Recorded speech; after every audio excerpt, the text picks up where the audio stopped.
Well, Fire Drake's Eye is the first in a series of what I call Elizabethan thrillers, and they're spy thrillers because I love spy thrillers. And the two protagonists are David Beckett and Simon Ames. And David Beckett he's an ex-soldier and he's in a bit of a mess, frankly. He's a bit of a drunk and he's big and he tends to get into trouble. And Simon Ames is a very clerkish sort of person. He doesn't look very much. He's quite small, he's not very strong, he's going bald, and he's also Jewish. Now, there are a lot of people who say that there weren't any Jews in Elizabethan London, but there were. There were at least 100. And he is part of one of the families of Elizabethan Jews, the Ames family.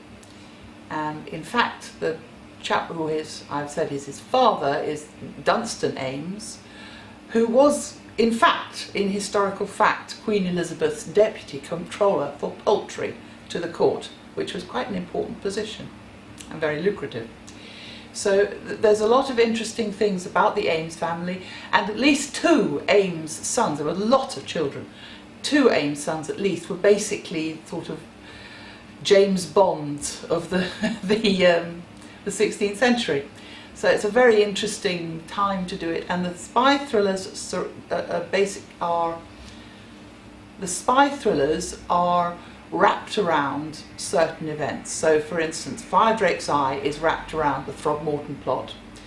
The next book in the series, Unicorn's Blood, is wrapped around the execution of Mary Queen of Scots. And the final book, Gloriana's Torch, is wrapped around the Spanish Armada. But it's got an awful lot more to it than that. I just like this idea. So the whole thing about writing spy thrillers is you can have an enormous fun with how people betray each other and how they lie to each other and how they pretend they're something that they're not, and it makes it very entertaining.